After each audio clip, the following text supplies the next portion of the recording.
Om Swastiastu. Salam Indonesia, pemirsa Bali TV dimanapun Anda berada.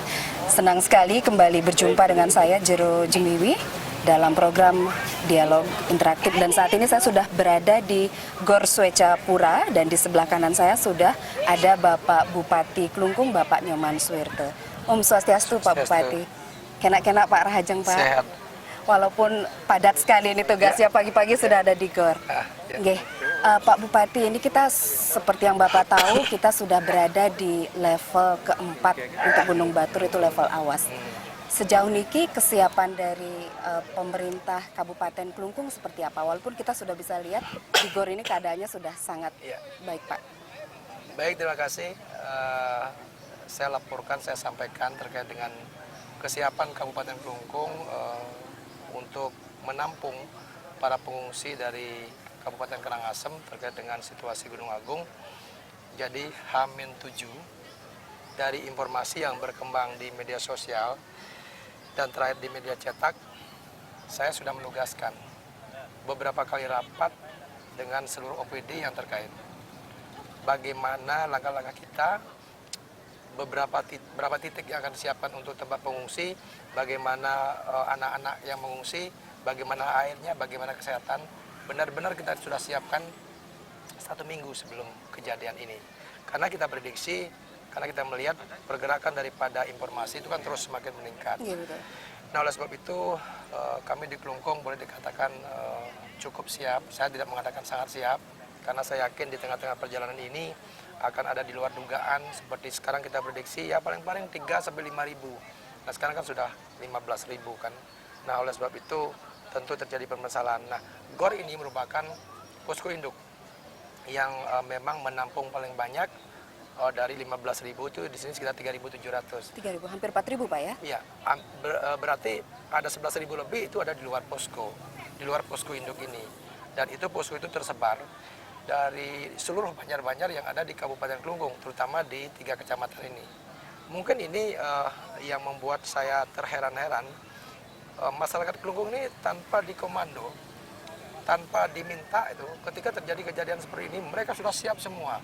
Bahkan terjadi pengungsian masuk Banjar itu, mereka bawa-membau dan Banjarnya, berbekalnya, dari adat dinas ya, sampai seketurunan ibu-ibu kakak semua. Saya lihat ini, mungkin ini yang disebut dengan Gemasanti yang sesungguhnya. Gerakan masyarakat santun dan inovatif, sehingga tanpa dikomando mereka sudah bergerak semua. Nah, di Gor ini, di dalam itu pengungsi cukup nyaman, cuma kadang-kadang kepanasan. Berarti untuk pos-pos yang tidak resmi, katakanlah begitu, Pak, untuk pos mandiri yang kemarin Pak Gubernur sempat menyampaikan yang jumlahnya di bawah 200 mungkin akan dijadikan satu, itu seperti apa, Pak? Begini, dari pantauan saya, dari data yang saya pegang kan, ini kan posko itu banyak, ini kan tersebar. Nah, kadang-kadang kan dia melihat, oh ini satu kelompok keluarga di Banjar ini, dari data itu bahkan ada 8 orang, 5 orang. Ada juga yang 300, ketika saya kunjungi cuma ada 10 orang. Ternyata mereka tersebar juga di rumah warga, mungkin ada keluarga dekatnya. Tapi pikiran saya kan, ini tidak terjadi 1 bulan, 2 bulan, atau 1 hari bisa selesai. Jangka panjang, Pak ya. Makanya saya berpikir, jadi harus mereka dijadikan satu, mereka dikumpulkan, agar nanti mereka jangan sampai terjadi trauma di pengungsian. Nah, melihat situasi itulah, seperti sarannya Pak Gubernur, jadi beliau menyarankan agar pengungsi ini, posko ini diefektifkan. Nah, kemarin saya coba hitung dari 115 posko itu, kalau misalnya diisi 300 sampai 400 itu maksimal menjadi 50 posko. Nah, dengan sedikitnya posko ini, harapan kita pengalokasian logistik, pengawasan akan jauh lebih gampang gitu. Dan cuma mungkin ada masalah, mereka terlalu padat, kurang nyaman itu. Baik, jadi sudah dipikirkan antisipasi. Sudah, baik. sejauh itu kita sudah pikirkan. Baik, Pak Bupati, tadi Bapak menyampaikan juga bahwa kebutuhan untuk kesehatan, sanitasi itu sudah dipikirkan. Dan kebetulan di sini tadi sempat berbincang juga ada sumber air bor yang di sini bisa dimanfaatkan. Jadi air bersih tidak masalah, Pak Nge, untuk yang di Gor ini? Sampai sekarang sumber air bersih tidak masalah, bahkan kita langsung ambil dari intake-nya. Sehingga air di sini, dan kita sekarang sedang mendapatkan bantuan dari Dinas PU mungkin dari Kementerian Sosial yang jelas bantuannya mengalir, kita akan buatkan MCK sekitar lagi 20. Baik Pak Bupati, ini seperti yang biasa terjadi di pengungsian itu masalah yang paling krusial nomor satu itu adalah masalah kesehatan. Ini seperti apa Pak untuk di Gor Swecapura sendiri dan juga di pengungsian yang lain? Baik, terkait dengan kesehatan, kita juga antisipasi jauh-jauh hari sebelumnya, dan kita pastikan bahwa semua titik harus ada pos kesehatan. Ini merupakan pos kesehatan induk, di mana kita siapkan dokter di sini, sampai psikolog pun kita siapkan. Sudah ada psikolog? Sudah ada, kemarin datang, nanti siang datang lagi, untuk memberikan motivasi kepada para pengungsi. Nah, dari pos kesehatan ini, kita memang standby terus, bahkan ada satu tren naik daripada warga pengungsi untuk memanfaatkan pos ini, di mana hari pertama itu cuma 40, 100, kemudian terakhir sampai 1.500, sehingga totalnya sampai 3.600. Berarti mereka datang ke posko memeriksakan posko. sendiri? Termasuk kita juga siapkan. Lebih enak kita mungkin lihat di dalamnya. Oke. Nah, yuk. Di luar kesehatan, tentu ada anak-anak bersekolah ini yang ditampung. Ya, itu bisa di sini kita bicarakan. Oke. Jadi kondisi poskonya siap dengan obat-obatan ini dari Dinas Kesehatan dan juga rumah sakit lain atau Ya. dari... Ini tergabung Mana, dalam Pak? sebuah tim. Jadi sekali lagi saya katakan, dalam hal seperti ini kita tidak pernah berpikir ini harus dinas kesehatan. Jadi semua elemen masyarakat, semua kesehatan, ya, rumah sakit swasta itu bergabung menjadi satu. Ini memang mayoritas dari tim kita. Nah, kemudian tempat ini mungkin cukup nyaman, tapi cukup juga ya cukup panas ya. Panas ya. Ya, jadi nanti kita kipas angin juga ada. Nah, jadi dari sini kita melihat ada nggak masyarakat kita, pasien kita yang perlu dikirim. Nah, dari data yang kita dapatkan itu ada hampir 100 orang yang dikirim ke rumah sakit. Kemudian ada sebagian yang memang opname. Jadi opname itu sebagian besar lansia. Dan juga terkait dengan bayi atau balita dan bumil, ibu hamil, kita juga sudah siapkan di semacam rumah singgah. Karena kita memang di Klungkung ini punya rumah singgah untuk ibu yang akan melahirkan, baik pra maupun pasca melahirkan untuk pemulihan. Nah, itu kita gunakan. Di samping itu puskesmas yang ada juga kita siapkan untuk penitipan bayi bersama ibunya. Karena kita takutkan kalau anak-anak atau balita ada di tempat ini, takutnya mereka riskan terhadap penyakit. Nah, itu di bidang kesehatan. Yang jelas pelayanan kesehatan kita, tim kita sudah all out siaga, semua Pak, ya? Semangat ya semua, sudah semangat semua itu. Jadi karena memang saya selalu tongkrongin, jadi senyum mereka dalam kecapean ini senyum kecapean semua ya. Tapi membantu masyarakat dengan situasi seperti ini, mudah-mudahan kita saling memberikan semangat kepada antara satu dengan yang lainnya. Nah, saya bicara tentang pendidikan sekarang. Baik, Pak. Tentang pendidikan. Pendidikan ini di awal kita sudah mengambil keputusan sebelum ada pengungsian bahwa warga kita yang umur sekolah, PAUD, TK, SD, SMP, SMA, SMK itu semua harus sekolah. Sampai dengan kejar paket. Nah, dari data yang kita bawa ada hampir tadi 3.000-an lebih itu ya. Masyarakat kita yang harus kita tampung di Klungkung. Nah, di TK, SD, SMP itu sekolahnya banyak. Jadi kita sudah tempatkan langsung, bahkan kalau TK kalau terlalu banyak, kita akan buatkan kelas khusus. Nah, itu guru-guru secara sukarela ya mendidik anak-anak kita yang ada di sini agar nanti jangan sampai mereka putus sekolah, apalagi putus asa. Nah, khusus untuk di SMA SMK ya, saya tugaskan juga agar jangan sampai mereka sulit sekolah. Nah, sehingga kita di Klungkung ini menggunakan tadi inovasinya mereka lah. Ya, Klungkung kan Gema Santi, gerakan masyarakat santun dan inovatif ya. Munculnya tadi kemarin Brother School ya. Brother School yang merupakan implementasi dari Gema Santi. Jadi Brother School kan mereka mencari saudaranya. Nah, makanya satu orang siswa yang punya sepeda motor di sekolah yang ada di Klungkung ini bertugas untuk antar jemput saudaranya satu untuk sekolah di sekolah itu. Nah, sehingga mereka semua tidak akan mengalami kesulitan. Tapi tadi dari pantauan saya langsung saya pagi-pagi menyempatkan diri ke Banjarangkan di posko-posko, masih ada anak-anak yang sudah still pakaian SMA, belum dapat jemputan, belum dapat saudara. Jadi mereka masih menunggu. Masih menunggu. Saya langsung sampaikan, tolong sabar ya, saya telepon dan sedang dijemput. Nah kemudian ada beberapa sekolah swasta saya tugaskan juga dalam hal ini, walaupun saya tahu swasta itu perlu dana, jadi janganlah mungut bayaran, ya, janganlah mungut biaya, jadi kita titip di tempat itu juga. Baik, jadi sudah dipikirkan Pak ya? Sudah supaya dipikirkan. mereka tidak putus proses Iya, putus pembelajarannya. sekolah, iya, betul. Dan mungkin kalau dilihat di sini karena seperti yang Pak Bupati tadi sampaikan, jadi kebersatuan, sinergi dengan semua pihak itu sudah merupakan, kalau bisa dibilang, berkah di balik persiapan bencana ini, begitu Pak ya? Ya, Karena mereka peduli sekali Pak ya? saya katakan begini, Tuhan kadang-kadang kan bisa memberikan kita peringatan. Tuhan mempunyai rencana lain di tengah-tengah apa yang terjadi sekarang ini gitu. Nah sehingga mungkin juga Tuhan memberikan petunjuk ketika kita antara satu dengan yang lainnya sering tidak peduli. Mungkin dengan jalan begini saya lihat kemarin orang-orang yang kekar pakai tato pun kesini semua. Turun juga ke lapangan. Turun menjadi perilakunya menjadi melankolis saya lihat kemarin. Kan ini kan sesuatu yang apa namanya harus kita apresiasi. Gitu. Nah mudah-mudahan peringatan ini Ya. kalau bisa terjadi sampai di sini, jangan sampai meletus, sehingga kembali lagi inilah peringatan yang kita jadikan pelajaran untuk ke depan kita bersama-sama membangun Bali. Baik pemirsa Bali TV, saya masih bersama dengan Bapak Bupati Klungkung dan saat ini saya tepat berada di depan posko dapur umum dan bisa Anda saksikan nanti dalam liputan ini bagaimana situasi kebersihan dan juga siapa saja tenaga yang terlibat di dalamnya. Dan menyambung dengan hal tersebut, ini nyambung ke logistik Pak Bupati.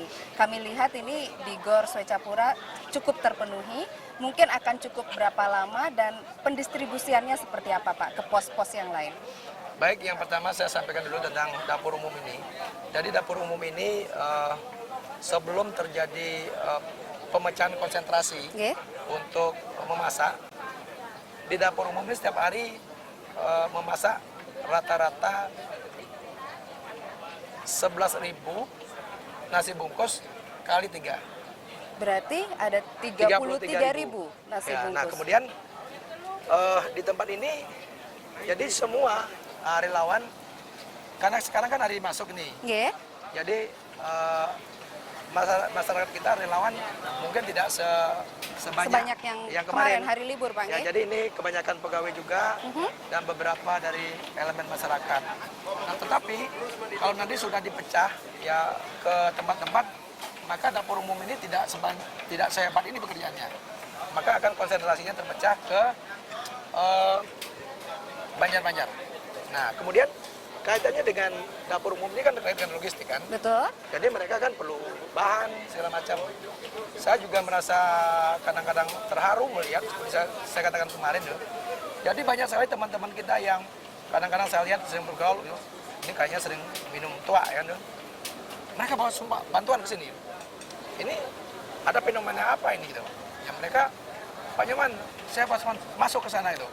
Dan saya melihat ini sesuatu rasa persaudaraan yang kembali gitu. Ada sesuatu yang kembali mengingat bagaimana dulu kita bersaudara, gotong royong kita tinggi. Nah masalah berikutnya setelah logistik banyak, tentu masalah logistik ini bagaimana mendistribusikan. In out logistik ini kan harus dijaga.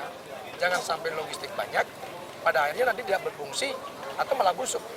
Nah sehingga administrasi logistik pun sudah kita atur sedemikian rupa sehingga ketika besok kan ada Pak Presiden, Pak Gubernur datang, gimana logistik cukup? Saya minta berapa beras? Kan nggak tahu kita kan. Iya. Nah maka dari itu administrasi logistik pun, manajemen logistik, SDM-nya juga kita siapkan di sana. Kalau tadi kita melihat koordinasi dengan semua pihak terkait itu sudah berjalan. Mungkin ada kendala lain atau apa Pak di lapangan? Terkait dengan kendala, saya begini. Ini koordinator, masing-masing posko kan sudah ada. Dan evaluasi pun ada briefing pagi, ada briefing sore. Dan hari ini pun saya juga putuskan, karena kan semua sibuk nih. Ada briefing lewat konferensi. Kita kan betul ada line SKPD kan? Iya. Tolong aktifkan semua lainnya.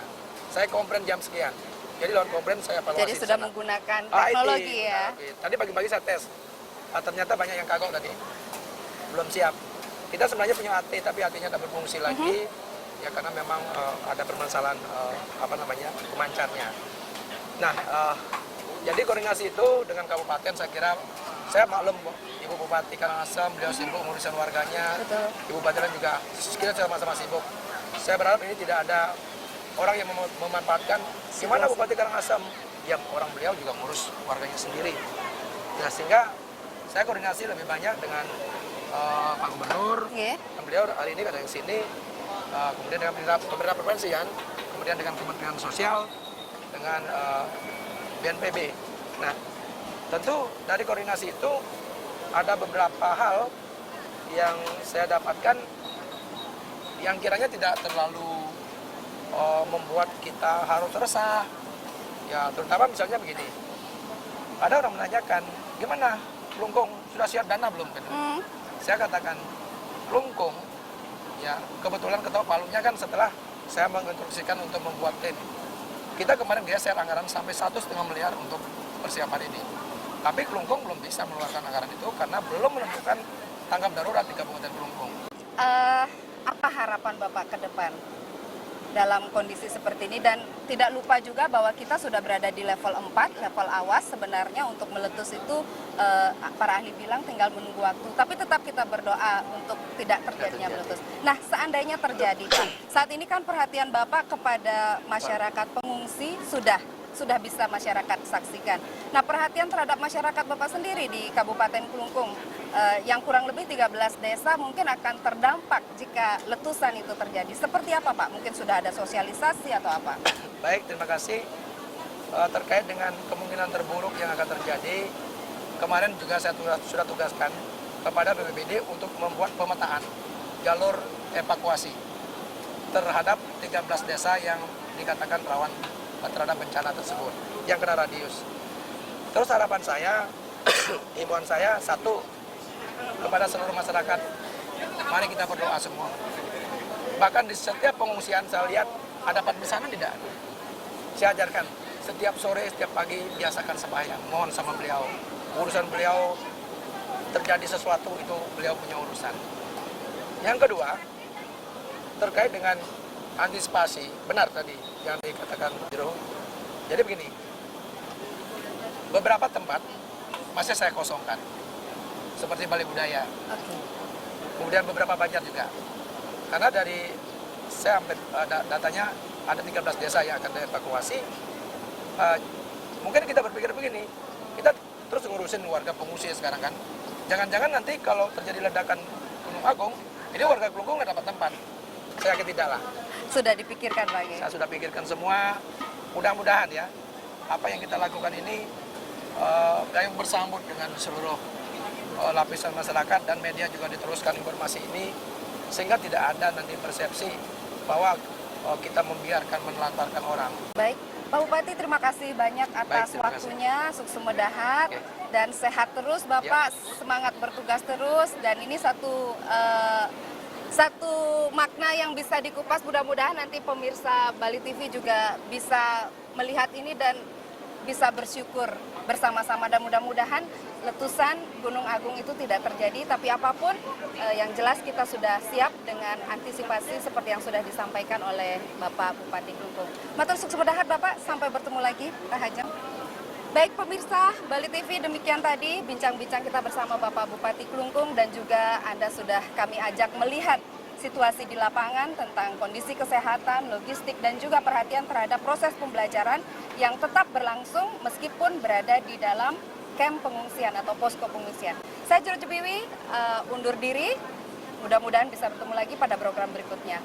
Om Shanti Shanti Shanti Om. Salam Indonesia.